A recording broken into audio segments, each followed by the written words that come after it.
نحمد ونصلي ونسلم على رسوله الكريم اما بعد فاعوذ باللہ من الشیطان الرجیم بسم اللہ الرحمن الرحیم۔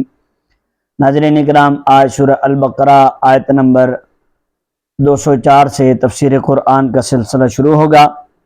آج کی اس تفسیر کے اندر منافقین کے بارے میں جو ہے وہ چند چیزیں بیان کی جائیں گی، اور یہ کچھ خاص باتیں ہوں گی کہ پورے دین اسلام میں داخل ہو جاؤ اور شیطان کی پیروی نہ کرو۔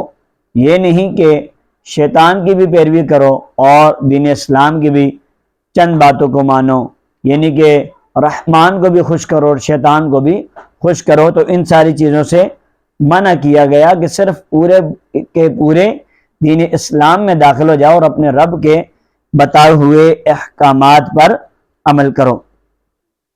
سورہ البقرہ آیت نمبر 204، اللہ پاک قرآن مجید میں ارشاد فرماتا ہے، وَمِنَ النَّاسِ مَن يُعْجِبُكَ قَوْلُهُ فِي الْحَيَاةِ الدُّنْيَا وَيُشْهِدُ اللَّهَ عَلَى مَا فِي قَلْبِهِ وَهُوَ أَلَدُّ الْخِصَامِ وَإِذَا تَوَلَّى سَعَىٰ فِي الْأَرْضِ لِيُفْسِدَ فِيهَا وَيُهْلِكَ الْحَرْثَ وَالنَّسْلَ وَاللَّهُ لَا يُحِبُّ الْفَسَادَ۔ ترجمہ کنز العرفان۔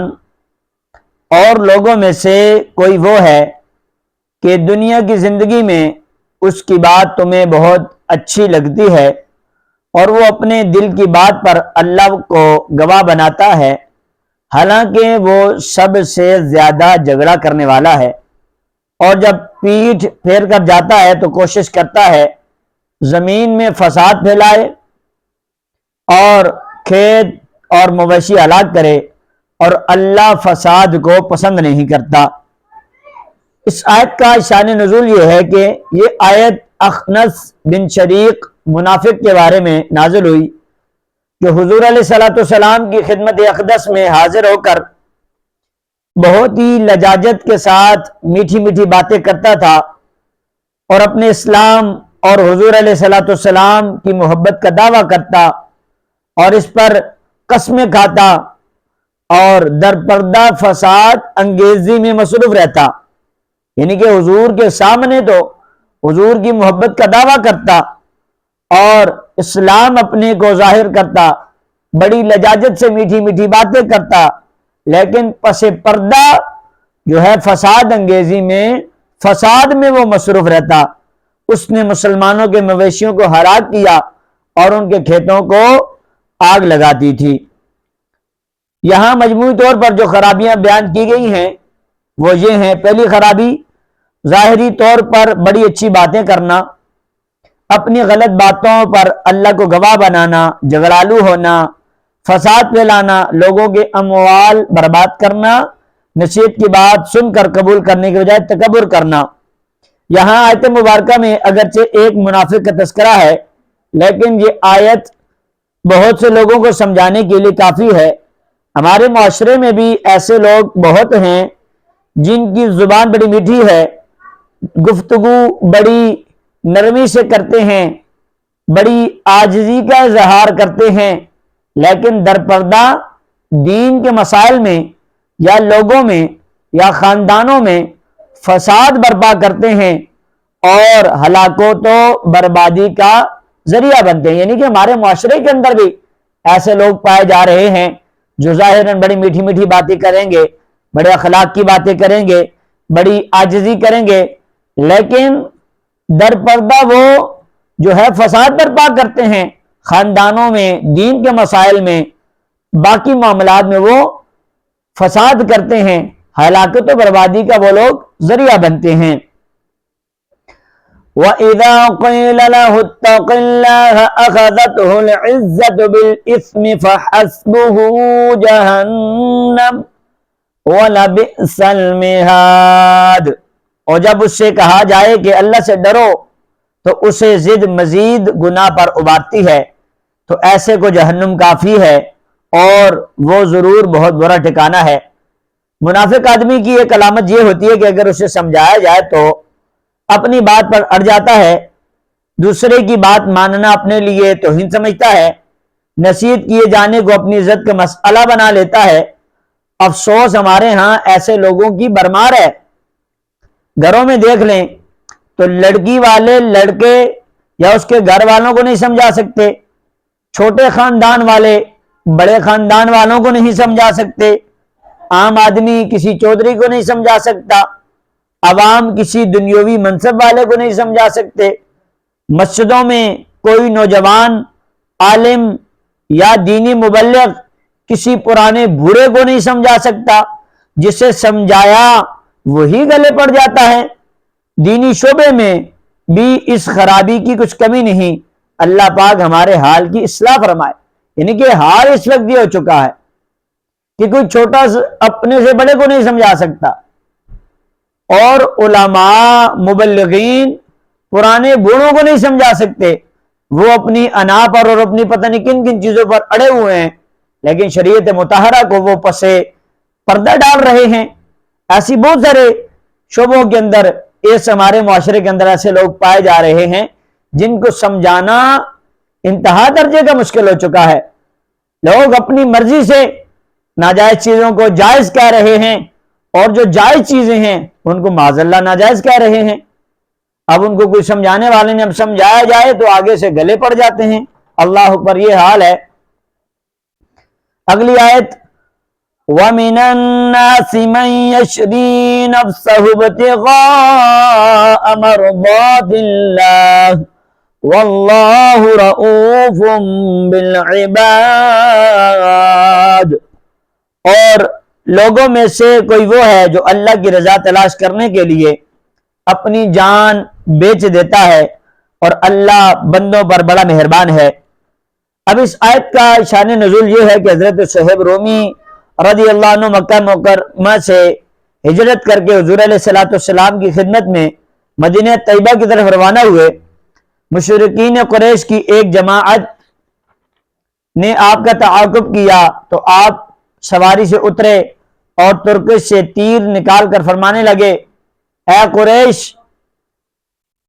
تم میں سے کوئی میرے پاس نہیں آ سکتا جب تک میں تیر مارتے مارتے تمام ترکش خالی نہ کر دوں، اور پھر جب تلوار میرے ہاتھ میں رہے اس سے ماروں گا، اور اگر تم میرا مال چاہو جو مکہ مکرمہ میں مدفون ہے تو میں تمہیں اس کا پتہ بتا دیتا ہوں، تم میرا راستہ نہ روکو۔ وہ اس پر راضی ہو گئے، اور آپ رضی اللہ عنہ نے اپنے تمام مال کا پتہ بتا دیا۔ جب آپ حضور علیہ السلام کی خدمت میں حاضر ہوئے تو یہ آیت نازل ہوئی۔ حضور علیہ السلام نے یہ آیت تلاوت فرمائی اور ارشاد فرمایا کہ تمہاری یہ جاں فروشی بڑی نفع بخش تجارت ہے۔ اب یہاں اگلی آیت سے دوسرا موضوع شروع ہو رہا ہے کہ پورے اسلام میں داخل ہو جاؤ اور شیطان کے قدموں پر نہ چلو۔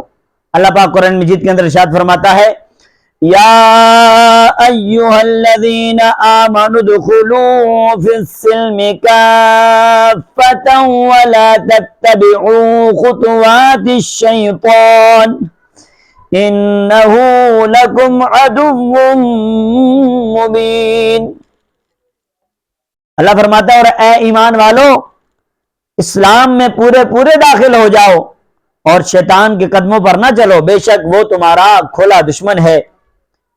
اب اس آیت کا شان نزول یہ ہے کہ اہل کتاب میں سے حضرت عبداللہ بن سلام رضی اللہ عنہ اور ان کے اصحاب حضور علیہ السلام پر ایمان لانے کے بعد شریعت موسوی کے بعض احکام پر قائم رہے، ہفتہ کی دن کی تعظیم کرتے، اس روز شکار سے لازماً اجتناب جانتے، اور اونٹ کے گوشت اور دودھ سے بھی پرہیز کرتے، اور یہ خیال کرتے کہ یہ چیزیں صرف اسلام میں مباح یعنی جائز ہیں، ان کا کرنا ضروری تو نہیں، جبکہ توریت میں ان چیزوں سے بچنا لازم کیا گیا ہے، تو ان کے ان چیزوں کو ترک کر دینے میں اسلام کی مخالفت بھی نہیں، اور شریعت موسوی پر عمل بھی ہو جاتا ہے۔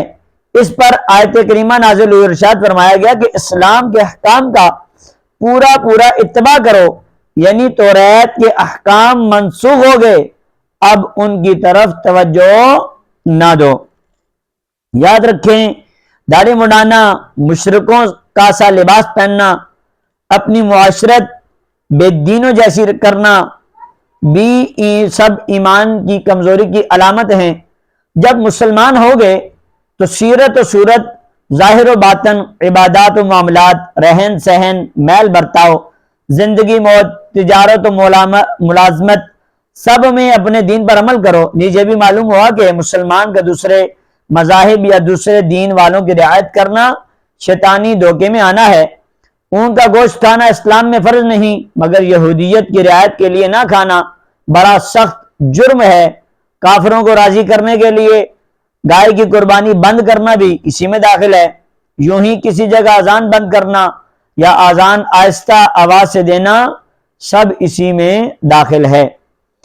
فَإِن زَلَلْتُم مِّن بَعْدِ مَا جَاءَتْكُمُ الْبَيِّنَاتُ فَاعْلَمُوا أَنَّ اللَّهَ عَزِيزٌ حَكِيمٌ۔ اور اگر تم اپنے پاس روشن دلائل آ جانے کے بعد بھی لغزش کھاؤ تو جان لو اللہ زبردست حکمت والا ہے۔ اس سے مراد یہ ہے کہ واضح دلیلوں کے باوجود اسلام میں پورے داخل ہونے سے دور رہو اور اسلام کی راہ کے خلاف روش اختیار کرو تو یہ تمہارا سخت جرم ہے، علم کے باوجود بے عملی جہالت ہے۔ هل ينظرون إلا أن يأتيهم الله في ظلل من الغمام والملائكة وقضي الأمر وإلى الله ترجع الأمور۔ لوگ تو اسی چیز کا انتظار کر رہے ہیں کہ بادلوں کے سایوں میں ان کے پاس اللہ کا عذاب اور فرشتے آ جائیں اور فیصلہ کر دیا جائے، اور اللہ ہی کی طرف سب کام لوٹائے جاتے ہیں۔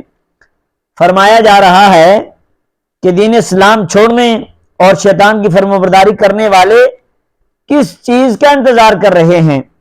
کیا اس کا کہ اللہ پاک کا عذاب اور عذاب کے فرشتے اتر آئیں اور ان کا قصہ تمام ہو جائے؟ ناظرین کرام، آج آپ نے سورہ البقرہ کی آیت نمبر 204 سے آپ نے 210 تک کی تفسیر قرآن سنی، جس کے اندر آپ نے منافقین کے بارے میں سنا، اور ویسی ہی کچھ عادات و اطوار جو ہے وہ ہمارے اندر بھی، اس معاشرے کے اندر بھی، ان لوگوں کے اندر بھی پائے جا رہے ہیں۔ پھر اگلی آیات میں چل کر یہ بھی سنا کہ اسلام میں پورے داخل ہو جاؤ، یہ نہیں کہ اپنی مرضی کی بات آئے تو اس کو مان لو، جو آپ کے اپوزٹ بات آئے، آپ کی مخالفت میں بات آئے تو اس کو چھوڑ دو، نہیں، بلکہ قرآن کے اندر فرمایا جا رہا ہے کہ پورے اسلام میں داخل ہو جاؤ، شیطان کی پیروی چھوڑ دو۔ جیسے جب ہم مسلمان ہو گئے تو مسلمان ہونے کے بعد ہماری سیرت و صورت مسلمانوں جیسی ہونی چاہیے، ہمارا ظاہر و باطن مسلمانوں جیسا ہونا چاہیے، ہمارے عبادت کے معاملات مسلمانوں جیسے ہونے چاہیے، ہمارا رہن سہن بھی مسلمانوں جیسا ہونا چاہیے، ہمارا میل برتاؤ، ہماری زندگی جینے کا جو ڈھنگ ہے، ہماری موت کے جو معاملات ہیں، یہ سارے بھی اسلام کے مطابق ہونے چاہیے۔